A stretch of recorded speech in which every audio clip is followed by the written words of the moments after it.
akan memaparkan materi tentang supervisi dan administrasi pendidikan. Kami beranggotakan 5 orang, saya sendiri atas nama Mutia dan di samping saya atas nama Nur Aziza Basir, Nafita Sari, Nur Aini Gunawan, Siti Asmawati. Baik, silahkan menyaksikan video kami.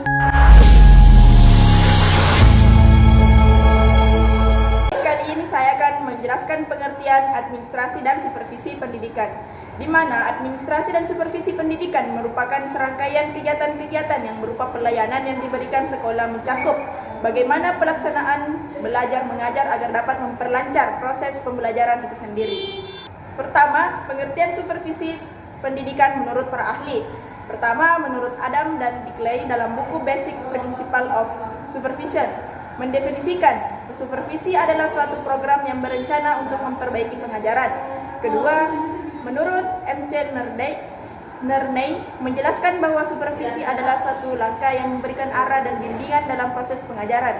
Ketiga, menurut Burton dan Buchner memberikan pandangannya atau pendapatnya mengenai supervisi, di mana mereka menjelaskan bahwa supervisi ini merupakan suatu pelayanan yang diberikan kepada guru dalam memperbaiki perkembangan guru.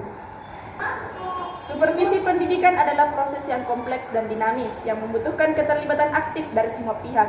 Dengan pendekatan yang tepat, supervisi dapat menjadi alat yang efektif untuk mencapai tujuan pendidikan yang lebih baik dan berkelanjutan. Nah, pengertian administrasi menurut para ahli. Pertama, administrasi pendidikan dalam pengertian secara luas adalah segenap proses pengarahan dan pengintegrasian segala sesuatu baik personel, spiritual maupun material yang bersangkut paut dengan pencapaian tujuan pendidikan. Pertama, menurut Dr. Andas Muhammad Ngalim Purwanto menyatakan bahwa administrasi pendidikan merupakan proses pengintegrasikan atau menggabungkan tujuan pendidikan secara personal, spiritual hingga material. Nah, menurut Kemendikbud RI yang mengartikan administrasi pendidikan sebagai seluruh proses yang berkaitan dengan kegiatan pendidikan meliputi pengarahan, perencanaan, pengorganisasian, pembiayaan, pelaporan hingga pengawasan dalam rangka mencakup tentang pendidikan. Nah, ketiga, menurut Dasuki dan Sumantri menyatakan administrasi pendidikan sebagai upaya untuk memperhatikan kaidah administrasi yang ada di bidang pendidikan. Nah, administrasi pendidikan adalah suatu proses kerja sama semua orang yang ada dalam bidang pendidikan, mulai dari pimpinan sampai bawahan untuk mencapai tujuan pendidikan yang lebih efektif dan efisien. B. Tujuan supervisi dan administrasi pendidikan. Tujuan administrasi pada umumnya adalah agar semua kegiatan mendukung tercapainya tujuan pendidikan, atau dengan kata lain administrasi yang digunakan dalam dunia pendidikan diusahakan untuk mencapai tujuan pendidikan.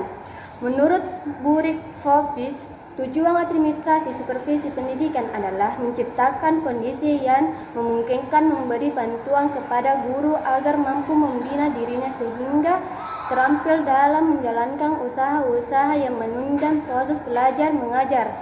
Sedangkan menurut Mohrifat MA dalam buku Administrasi dan Supervisi Pendidikan Kaim Prowato 1987, untuk mendapatkan menjalankan supervisi sebaik-baiknya.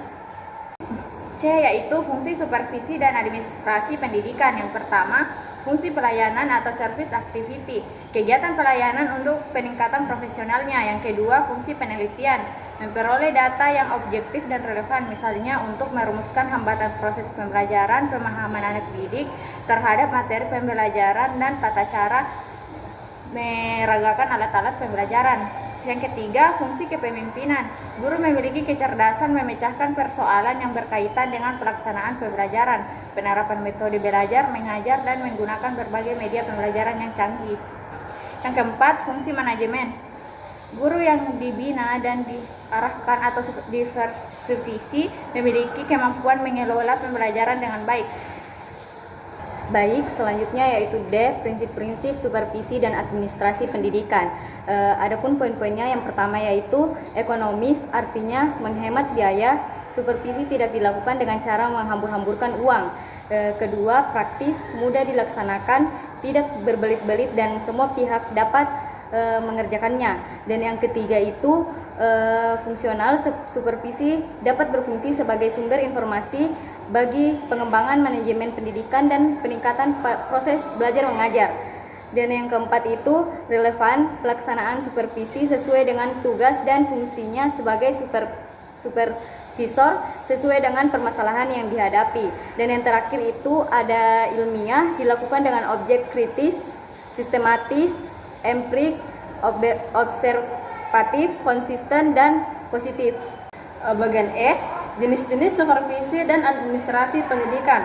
Menurut Suhardan, terdapat 3 jenis supervisi, yaitu yang pertama, supervisi akademik, yaitu yang menitikberatkan pengamatan supervisor pada masalah-masalah akademik, yaitu hal-hal yang langsung berada dalam lingkungan kegiatan pembelajaran pada waktu siswa sedang dalam proses pembelajaran. Yang kedua, supervisi administrasi yang menitikberatkan pengamatan supervisor pada aspek-aspek administrasi yang berfungsi sebagai pendukung dalam pelancar terlaksananya pembelajaran. Yang ketiga, supervisi lembaga yang menitikberatkan pengamatan supervisor pada aspek-aspek yang berada di sentral madrasah. Jika supervisi akademik yang dimaksud untuk meningkatkan pembelajaran, maka supervisi lembaga dimaksudkan untuk meningkatkan nama baik madrasah atau kinerja madrasah. Sedangkan menurut Suhardian terdapat beberapa jenis supervisi pendidikan, yaitu sebagai berikut. Yang pertama, supervisi konvensional. Supervisi konvensional adalah model supervisi yang menganut paham bahwa supervisor sebagai seseorang yang memiliki power atau kekuatan untuk menentukan nasib kepala sekolah dan guru. Dalam kegiatan supervisinya, supervisor yang bergaya konvensional akan melihat kesalahan kepala sekolah, guru dan karyawan, bahkan seluruh pengawas sekolah, guru dan karyawan. Sedangkan supervisi supervisi arsitektik menuntut seorang supervisor dalam melaksanakan tugasnya harus berpengetahuan, berketerampilan, dan memiliki sifat aktif. Baik, itulah paparan dari kelompok 2. Billahi fisabilil haq, fastabiqul khairat. Assalamualaikum warahmatullahi wabarakatuh.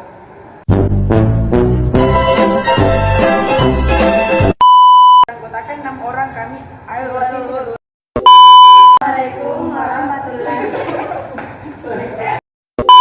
Kami dari kelompok 2 Materi tentang administrasi supervisi.